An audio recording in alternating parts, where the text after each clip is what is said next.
Hi, I'm Indra, and I'd like to welcome you to the Messy Middle Matters, where my friends and I explore all the twists, turns, and challenges that arise in the messy middle of work. So, welcome. Thank you for joining me. I'm so happy to be here. Yay. And why don't you tell everybody a little bit about yourself before we dig in? Amazing. So I'm Rachel Saslaw. I am a product marketing director at a tech company, and I'm also a community founder. I founded StoryTell, which is a New York City-based community that enables empathy, belonging, and connection among New Yorkers through personal storytelling. And I have been navigating the messy middle of having a corporate life and having a passion that people often ask, why not turn that into a business? And I grapple with this nirvana state of how your meaning making and your money making come together. Yeah. And have a pretty unique perspective on it, I think, compared to the way that society wants us to think. Yeah. When we were prepping for this call, I shared a story that I'd heard, an anecdote that I'd heard around. There were two women getting together, and one of the women had a little girl who was making bracelets. And the woman who was not the mother said, you can create an Etsy shop off of this. And the mother was like, no, she needs hobbies. She does not need to commoditize everything in her life, because we're so deep in hustle culture and how am I going to make money off of this? Or maybe I'm the next startup, or maybe I'm the next, Brene Brown, whatever you're trying to do, which is just, it can take away the joy and the thing that nourishes you from those things. Like some people are like, oh, I'm great at photography, do what you love. Or there's like, we can even go into the Malcolm Gladwell 1,000 hours kind of thing too. Mm-hmm. But yeah, it's just pretty remarkable. So let's start talking about, how do you start StoryTell? Sure. So StoryTell, like many entrepreneurial ventures, came from a personal need. Yeah. I grew up in New Jersey. I had a stint in Chicago. And when I moved back to New York City, I rekindled a lot of friendships with people from high school and college and camp, kind of people from my past life. And I found that we would go out to dinner and have these like exchanging transactional conversations. Yeah. How's dating? How's work? How's your parents? And it would feel so depleting and so draining. And as a self-proclaimed extrovert, I oftentimes asked myself why I was feeling that way. And I found that a lot of my friendships from my childhood no longer carried the same values that I did, which was values of curiosity, of growing together. And I wanted to be around like-minded, open-minded people that wanted to share, to use vulnerability as a catalyst for connection. Yeah. And I just believed that there was a better way. And so I started this in a living room with 8 friends, and it went from a personal need to kind of like a societal and systemic need. Yeah. And now it kind of feels like my politics in a way. Oh, tell me more about that. I think that the media bifurcates us. They tell us to pick a side. They make us pick a lane. Are you on this side or this side? There's very little nuance. There's very little gray in the rhetoric of our media. And what I think is so beautiful about personal story is that it cannot be contested. It cannot be challenged. Your lived experience is 100% yours. And you're sitting in a room, kind of campfire style, storytelling vibes, no stage, no microphone, no judges, just from the heart storytelling.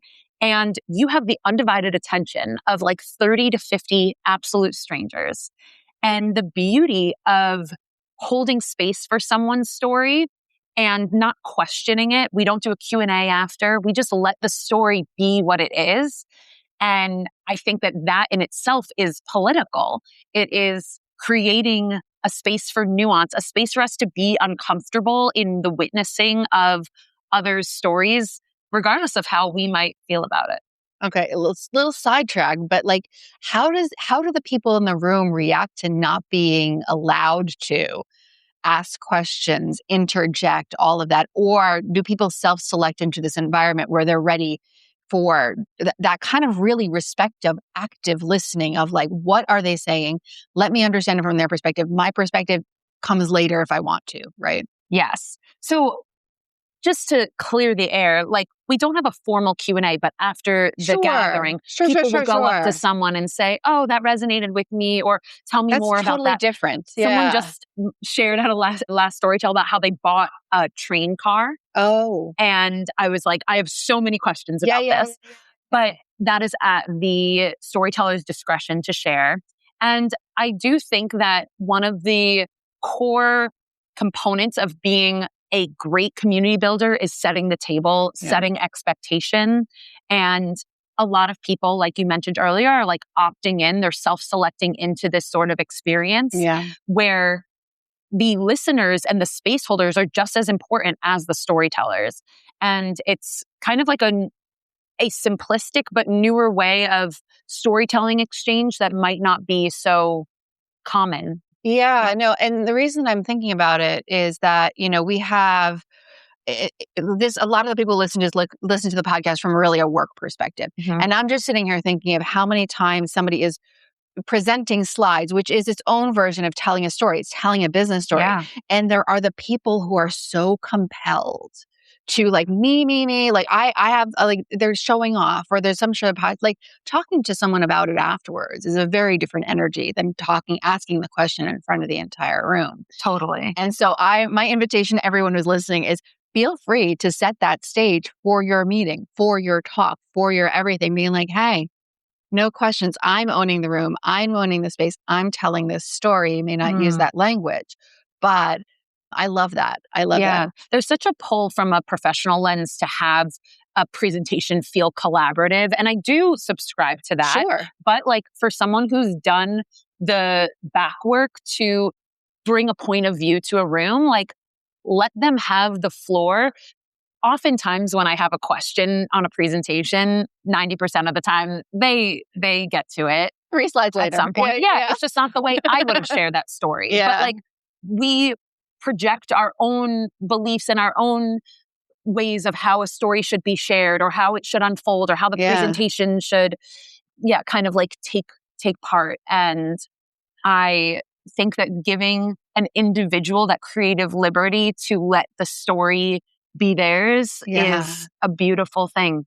Yeah. And just for comparison, I'm completely curious. I have not yet had a chance to go to one of your events. It's never aligned on my schedule, but I look forward to it. Are people using notes? Are they talking off the cuff? Is it like moth-like? Is it like, People are speaking straight from the heart. It is so beautiful because some people have likened it to, oh, I'm just listening to a podcast, or I'm having a chat with a friend. Sure. That's what it feels like to them. We have at the beginning of the event small group breakouts where we explore the philosophical and the intellectual side of the theme of the month. Okay. And the reason we do that is because to operate at like an intellectual level requires a lot less vulnerability, but it still primes you on like, what are my beliefs on this theme? And how do I feel about this? And kind of mirroring and reflecting how others are also metabolizing that theme.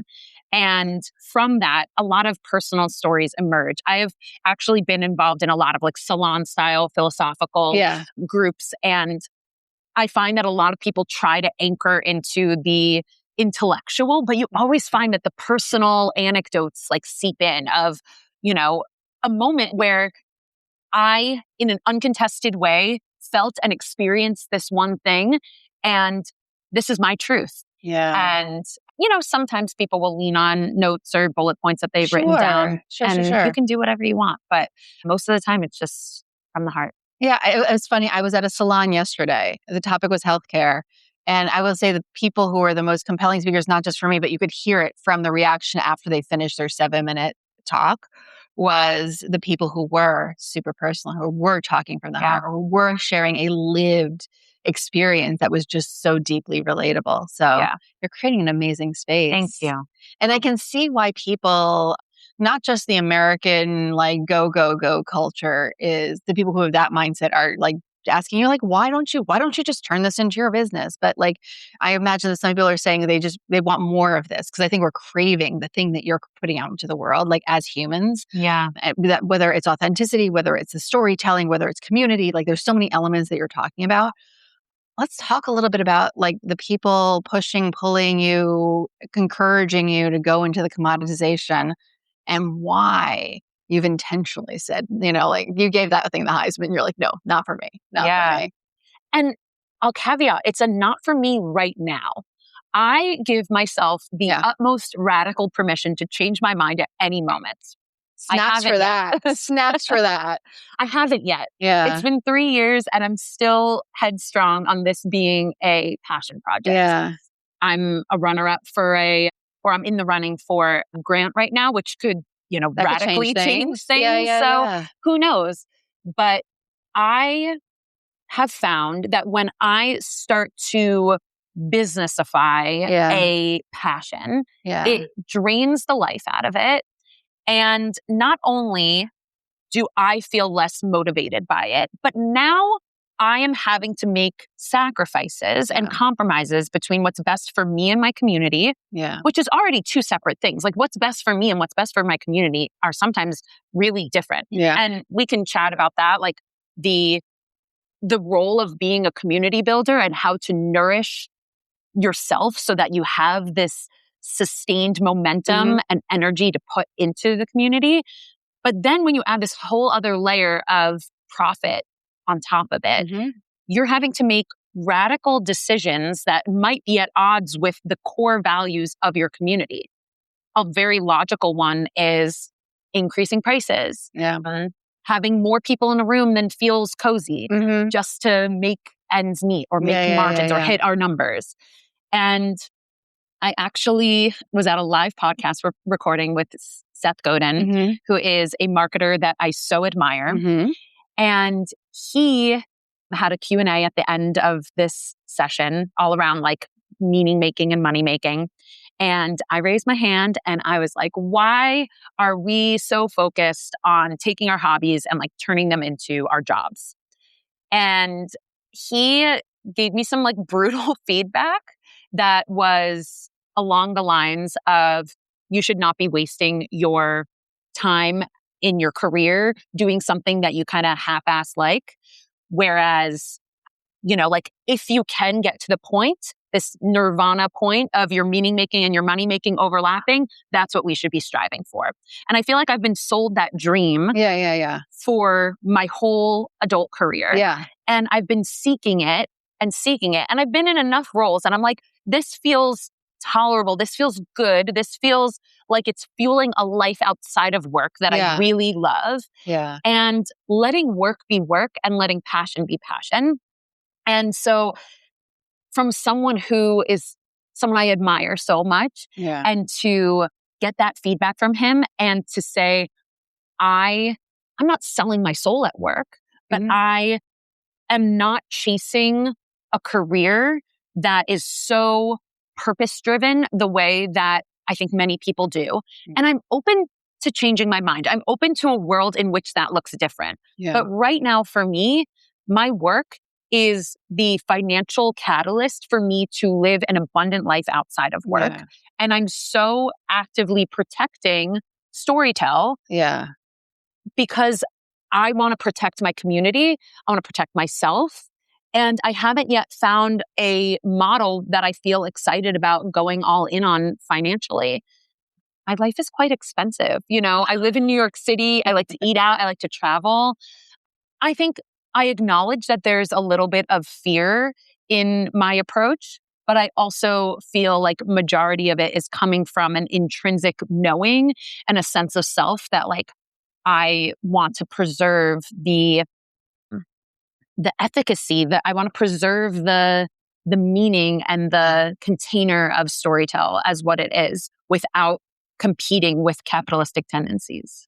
You're tapping into something that's just so darn important. Like we've got, again, the models that we have, like I'm stuck on this phrase, the hustle culture. And this like do what you love and all these different, things that happen that have been said in the zeitgeist and that are out there. But like there are not enough people talking about what you're talking about, which is truly, as much as I'm going to cringe as I'm saying, it's true work-life balance, right? It's how do I use my day job? It's not I'm working for the weekend. That's not what you're talking about. It's the engine. Your work is the engine, and it's not emotionally exhausting you. You have the right boundaries in place that allow you to use that engine to provide the sustenance, in this case, in large part money and stability and a lot of other things, to fuel the thing that is the addition to your life. You've got multiple facets of your life for this moment at this time until you're ready to set up an LLC and deal with all the accounting and all the other craziness that comes with that, right? Which may or may not ever happen. And you're creating the invitation to change your mind. So Yeah. It is very counterculture Yeah. to accept. It almost feels like I'm like throwing in the towel on a life where my passion and my capital are intertwined. Yeah. And I feel like, especially being a millennial, we are often kind of sold this dream that it's possible.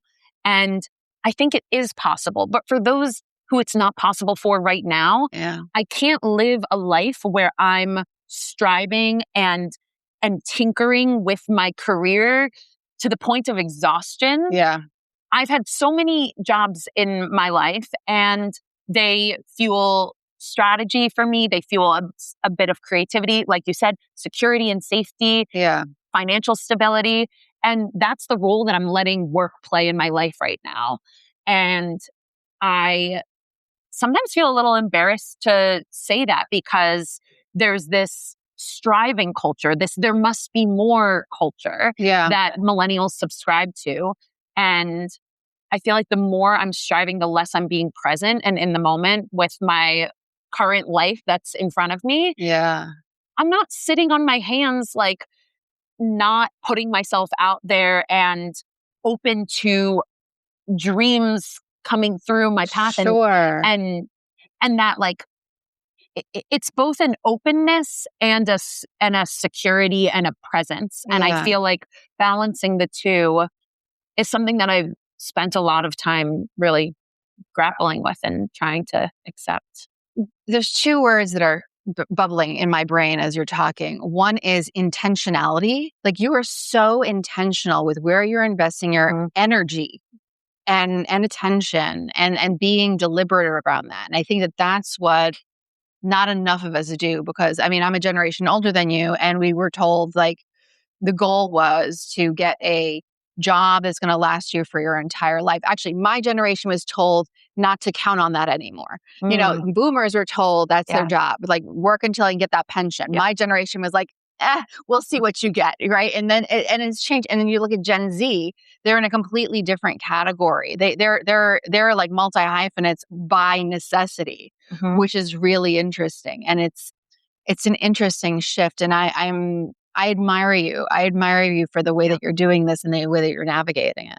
Thank you. Yeah. Yeah. It's hard. It's not easy. No, because it's so hard going counter to the norm, right? Yeah. That takes its own act of bravery to do that. It takes its own act of bravery to say, like, I reject your advice. Not for me. Good for someone else, but not for me. That's not working for me in my lived experience. And I think that so much of the advice that we live by comes from cis white men specifically. And so, like, and it's not that it's not well intentioned. He said that with the most generosity, from seeing him answer questions in other forums for people. Like, he is a very generous person with his knowledge and his attention, but it doesn't work for everyone. Yeah. It doesn't work for everyone. And you're finding something that works for you. The external advice that we get is always through the lens of someone's lived experience. Yeah. And so when I was let go from a past job, all of my friends were like, you need to go to Australia and you need to go on a crazy trip. And I was like, that sounds great and all, but like, I'm not in that life stage right now. I'm like not in that mindset. I'm really in like a rooting, grounding mindset right now. And I'm realizing that, like, all those opinions that I were getting was from people who wished that they could do that, or like it came from their own personal life and where they felt scarcity. And to almost quite literally like reject Seth's advice, someone who I admire so much, felt so scary. Yeah.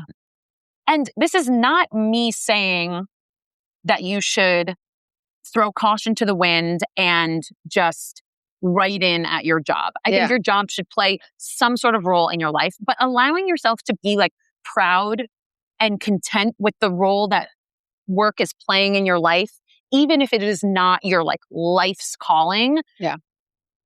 I just feel like it's a dream that we're being sold that I'm open to achieving, and also present and accepting of a world where my work is fueling a life that I love. Yeah. I think there's three, if I think about work, and ideally there's three categories that work can play for you. One is it is like, you are so in flow. It's helping you live out your life's mission.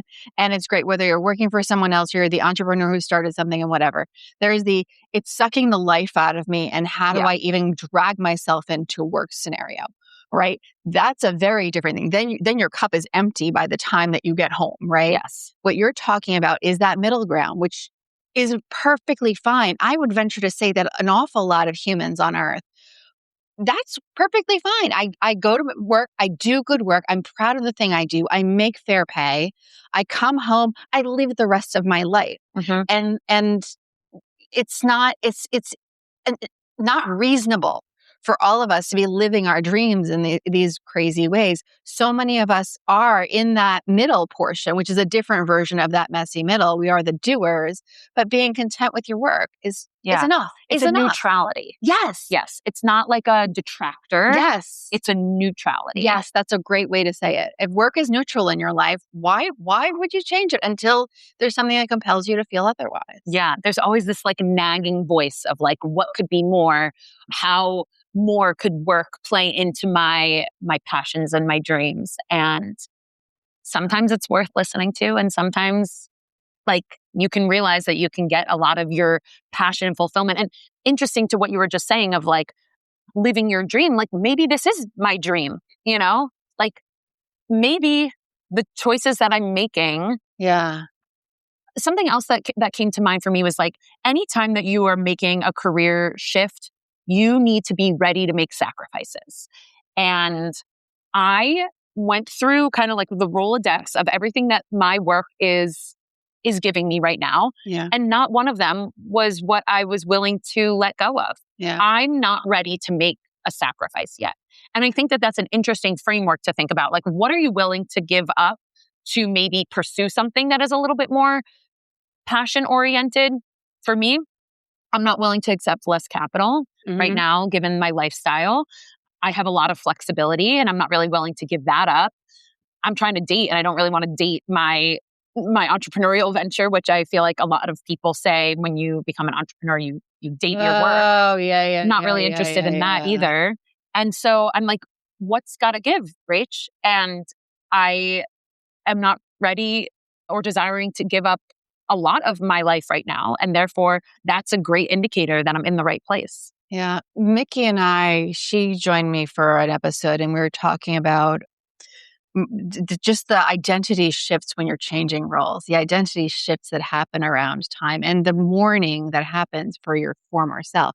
What you were talking about, and it's not, even when the opportunity is good or might be good, you have to let go of who you were in that previous thing, whether it's a promotion or whatever it might be, changing companies, pursuing a dream.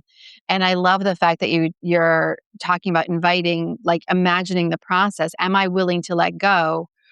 Comfort, safety, familiarity, the friends that I have, the role that I have, the identity that I have, it all shifts. It all shifts and changes. It is interesting hearing you talk about identity because when people ask me, what do you do?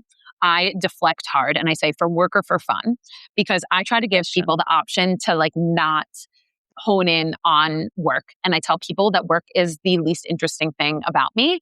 But if you want to talk about work, we can talk about work. And I give people the out to talk about things that are more passion driven for us that are not necessarily attributed to our full-time work.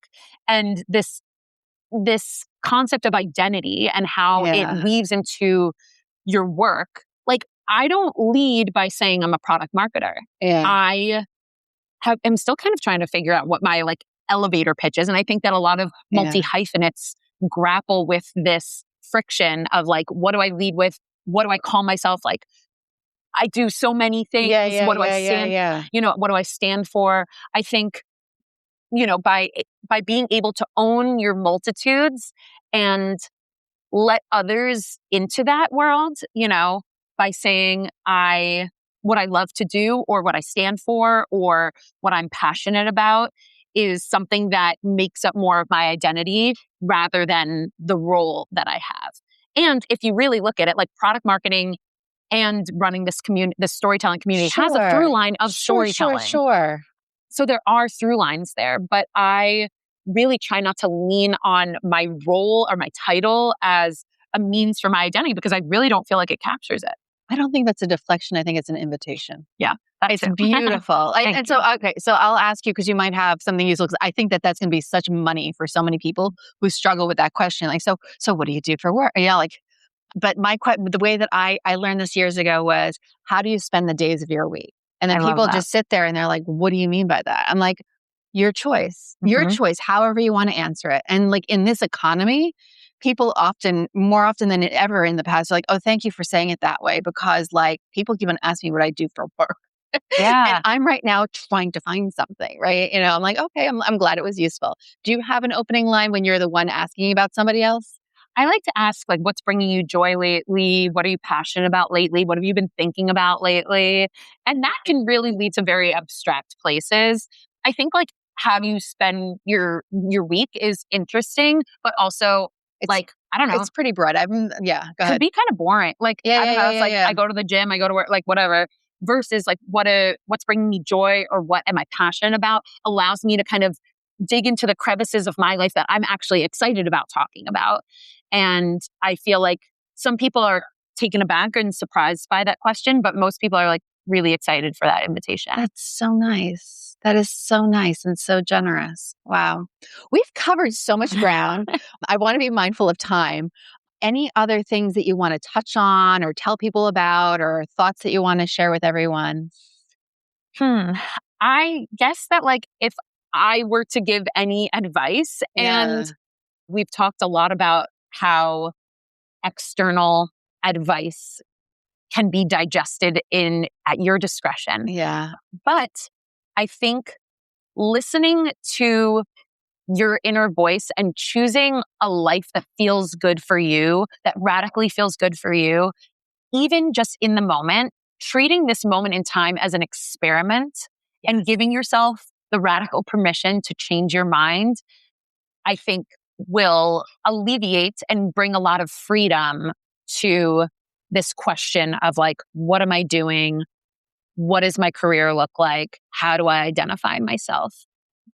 And so that's been a really helpful and fruitful reframe for me, and hope it might be for you. I think it will be. It's been for me. I'll speak for the audience of one. It's been for me. I am so grateful to you for taking the time to chat with me. I am so grateful for showing people how you walk in this world. It's so different than how so many other people do. So thank you for that. Thank you. I've learned something today. I know everyone who's listening has definitely learned something today. And I hope you all join us next time for another topic for the Messy Middle Matters. Oh, important. Links to all your stuff are going to be in the show notes. We're going to make sure that that's all there and all the housekeeping so you can find her and follow her and maybe join one of the StoryTells. So thank you. Yeah, thank you so Rachel. Much. Really, really appreciate it. Okay. Bye, everyone. Bye.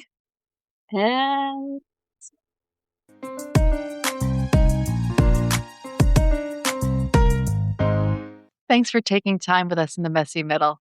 Word of mouth remains the most powerful way for people to find us.